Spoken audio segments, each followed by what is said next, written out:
This tutorial video describes how HUD grantees and public housing authorities can find and use local data for their fair housing planning processes.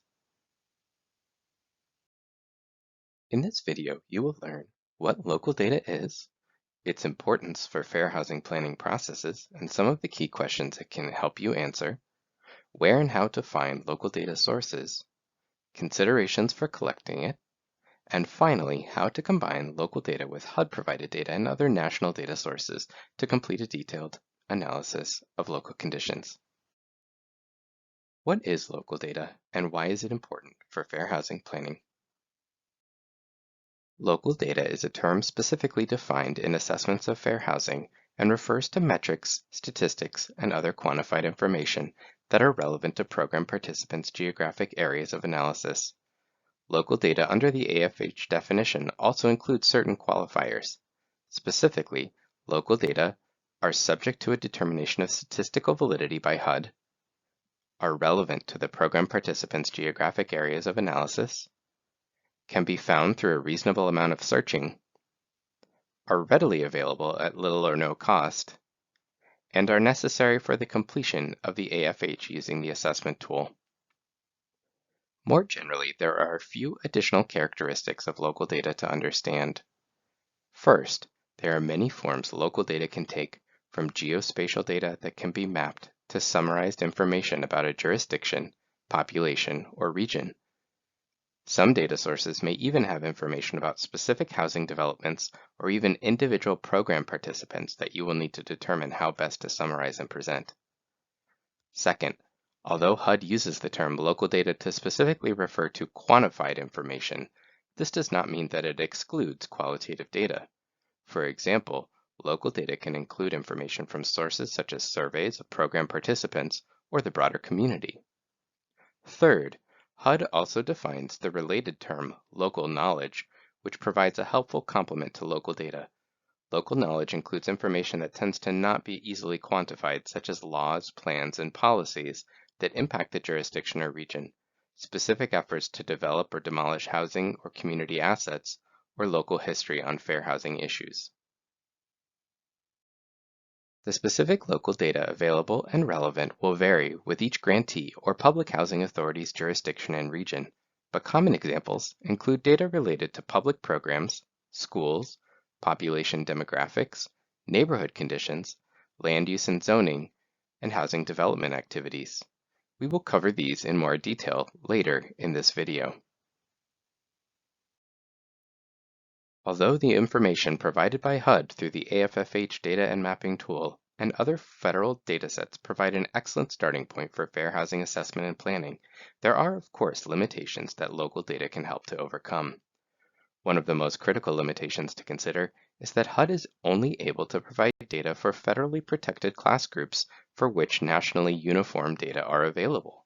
So local data may be needed to provide a full picture of housing conditions for all protected classes, particularly those defined under state and local laws for which there may be no national data available. For example, the state of California has established fair housing protections based on both veteran or military status and sexual orientation, among other factors. Because neither of these is a federally protected class, supplementary analysis will be needed for grantees and public housing authorities to assess housing conditions based on these factors. For veteran and military status, the American Community Survey contains information that can be used, but it does not include information about sexual orientation, so a local data source would be useful if available. Fortunately, some jurisdictions, such as San Francisco, have responded to this need by collecting local data on this factor that could be used for fair housing planning.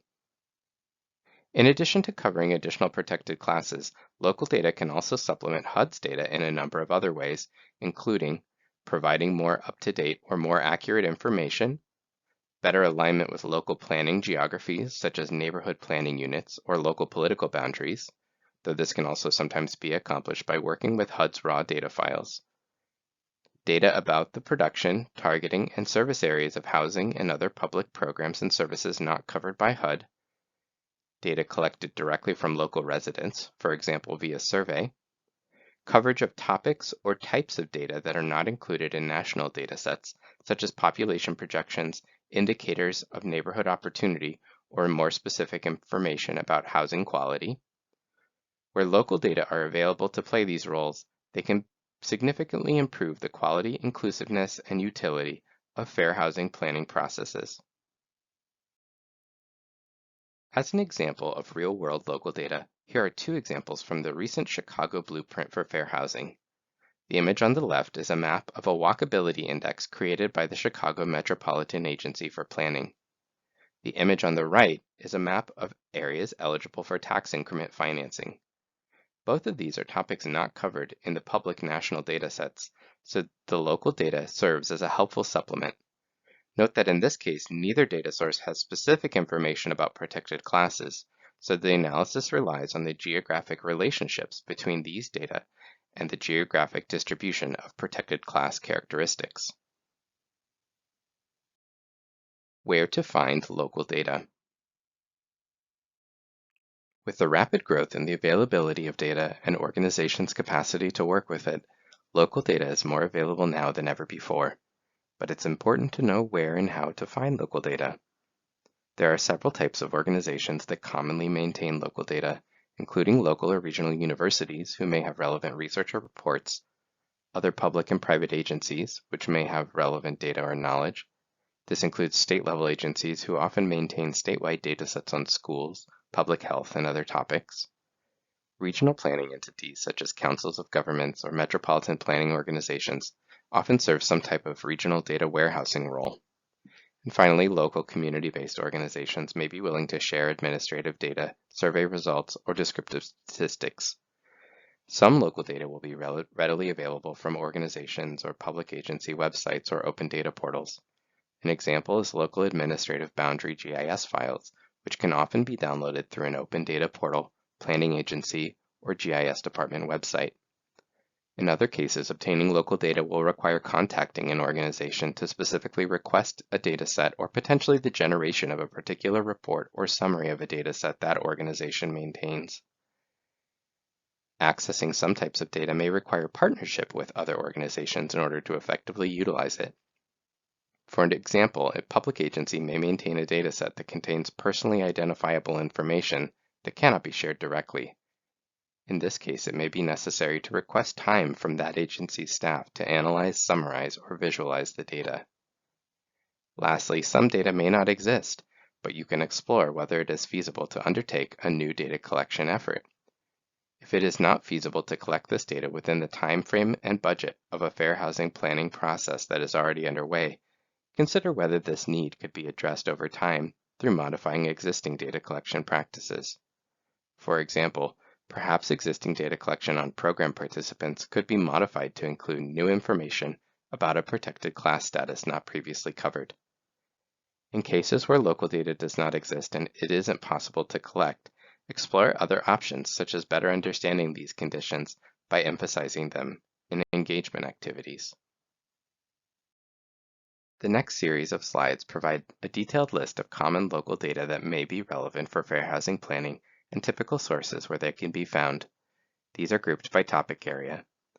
While we will not cover all of the detail in these tables verbally, you can pause your video at any point to read through these in more detail. Additional information about housing programs is a common and important area to incorporate additional local data, since they are an important part of the public sector's fair housing conditions. These include information from public housing authorities and housing-related public agencies about the locations, resident characteristics, and affordability periods of publicly supported housing. Because HUD's data includes only federally assisted housing, it is particularly important to identify local data that can speak to state and local housing programs, such as local voucher programs or support for homeownership. Data on programs serving people who have experienced homelessness, including shelters and emergency and transitional housing programs, and permanent supportive housing developments, may be maintained by separate agencies from other housing programs and is another important dimension of public support for housing. Geospatial datasets with local political, planning, and neighborhood areas can be helpful for aligning local data and national data with other public processes and decision-making. Information about other local real estate activities, such as zoning and land use, building permitting, code enforcement, and local data on vacancies or home prices and rents, can be helpful supplements to national data sets in providing additional information about local markets and housing conditions, along with the direction and pace of neighborhood change and how the public sector may be influencing or responding to this. In areas with public transit systems, information from local transit authorities can supplement the data provided by HUD and allow for the incorporation of planned transit locations into the analysis of disparities in access to opportunity. Local data on school attendance and outcomes can provide additional detail about neighborhood access to education. In addition, school districts with charter schools or school choice programs may have complex relationships between residential location and school attendance, so this may be an opportunity to partner with a university, school district, or other organization to better understand conditions with respect to fair housing. Information about economic and workforce development and revitalization efforts can be incorporated into analyses of disparities in access to opportunity and include focused geographies, service locations, and programs related to digital access and inclusion. Local public safety data may also be helpful in understanding neighborhood conditions. Finally, data on public health conditions, including healthcare access, outcome disparities, and environmental justice considerations, can supplement national data on these issues and improve the specificity of analyses of disparities in access to opportunity. Considerations for local data collection. There are a few key considerations to keep in mind in undertaking local data collection. Recognizing that in many communities there are vast amounts of data that could be analyzed, prioritize collecting those that have the greatest relevance for fair housing and protected classes, or that have specific importance to the public. A key input to this prioritization can be the results of engagement processes that can point to local issues that national datasets may not cover in adequate detail. This prioritization should be done early in the fair housing planning process to allow time for collection. In collecting geographic data, it will be important to consider the geographic unit of analysis. Geographic data may exist as a collection of individual points, or data associated with neighborhoods, census tracts, census block groups, council districts, and a variety of other geographies. In order to use this data, it may be necessary to request data associated with the primary geographies being used in the fair housing planning process, or to have some means of translating the data into these geographies. When requesting data from an organization or agency, there are a few points to consider. First, it is a good idea to identify a consistent point of contact that can be available if questions come up concerning the dataset in question. Second, be clear about the type, content, and format of data needed to reduce the need for follow-up or make multiple requests.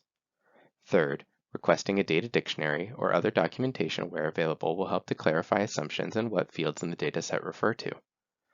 Lastly, ensure that adequate time is allotted in the planning process for the request to be completed. Organizations and public agencies are often busy, and it may take weeks to receive the data requested. Regardless of how the data were obtained, be aware of any issues related to confidentiality or personally identifiable information, and ensure that necessary steps are taken and that any relevant policies are complied with in this regard.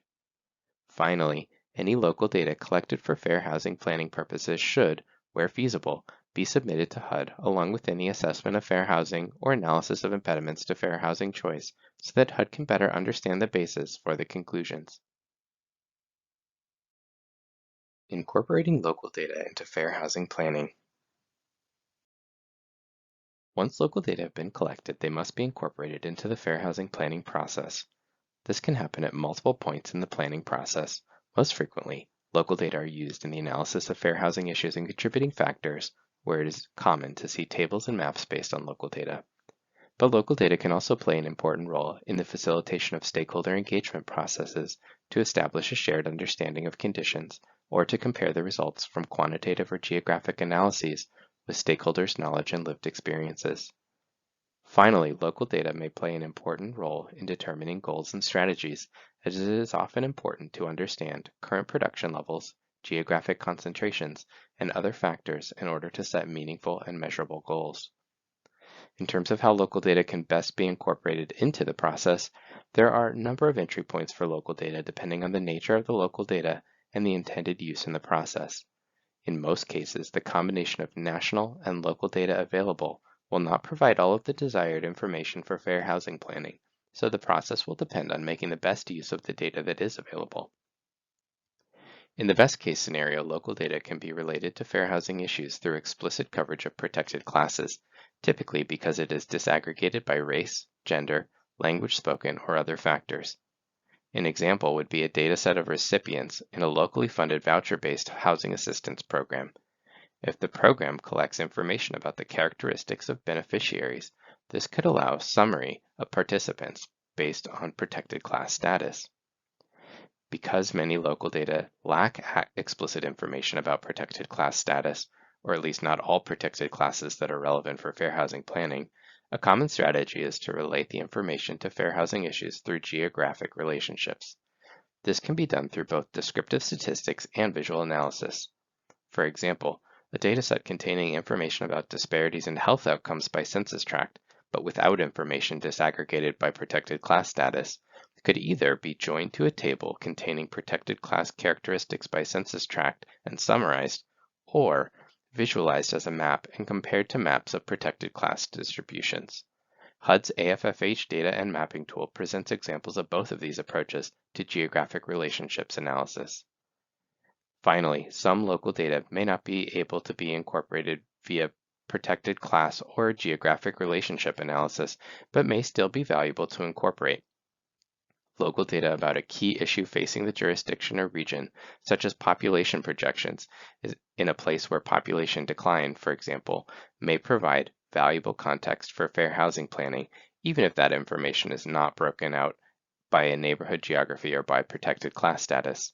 Similarly, information about a public program, such as the total number of affordable housing units funded annually under a local housing trust fund, may be relevant for goals and strategies development, even if more information about the locations or beneficiaries of that production are not readily available.